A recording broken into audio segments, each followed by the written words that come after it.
Hello बच्चों, let's read this question. So this question says find the potential difference between the point x and y in the given circuit. ठीक है, given circuit में आपको potential difference बताना है between two points x and y. ठीक है, तो इस क्वेश्चन का की कॉन्सेप्ट बच्चों आप क्या लिख लेंगे? पोटेंशियल डिफरेंस लिख लीजिए. क्या लिख लीजिए?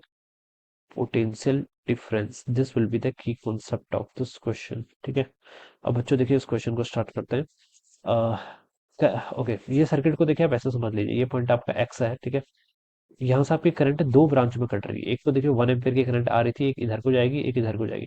इसका वैसे समझ लीजिए. देखिए एक ब्रांच आपके ऊपर चली गई, ऐसे 3 ओम का रेजिस्टेंस यहाँ पर है. ठीक है, और ये आपका आगे जा रहा है. ठीक है, यहाँ पर आपका कोई पॉइंट वाई है. ठीक है, दूसरे में देखिए आपका इधर की तरफ आएंगे तो एक रेजिस्टेंस 3 ओम्स है, उसके साथ सीरीज में 2 ओम्स है, उसके साथ सीरीज में 1 ओम्स है.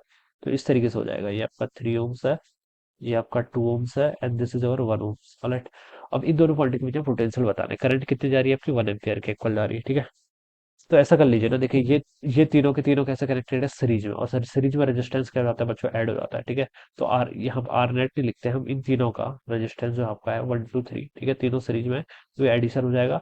तो रेजिस्टेंस ऑफ 1 + 2 और 3 तीनों का नेट होकर आपका 6 ओम्स के इक्वल आ जाएगा.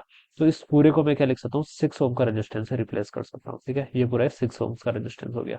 अब ये 3 ओम्स और ये 6 ओम्स कैसे कनेक्टेड है? पैरेलली. तो आर नेट कितना हो जाएगा? पैरेलल में होता है मल्टीप्लाई डिवाइडेड बाय एडिशन. 16 × 3 कितना होगा? 18 डिवाइडेड बाय 6 + 3 9. तो ये आपका आ जाएगा 2 ओम्स. तो नेट रेजिस्टेंस यहाँ से कितना आ गया? 2 ओम्स के इक्वल आ गया. ऑलराइट, तो देखिए यहाँ से आप बता सकते हैं कि एक्स पॉइंट और वाई के बीच में पोटेंशियल डिफरेंस बताना है. एक्स पॉइंट का पोटेंशियल मान लीजिए मैंने वी एक्स बोल दिया. ठीक है, माइनस आई टाइम्स आर, ये किसके इक्वल होगा? आपका वी वाई के इक्वल हो जाएगा. ठीक है, तो यहाँ से देखिए आप क्या लिख सकते हैं? वी एक्स माइनस वी आई, ये किसके इक्वल हो जाएगा? आई टाइम्स आर नेट के इक्वल. ठीक है, और आई कितना आपका यहाँ से?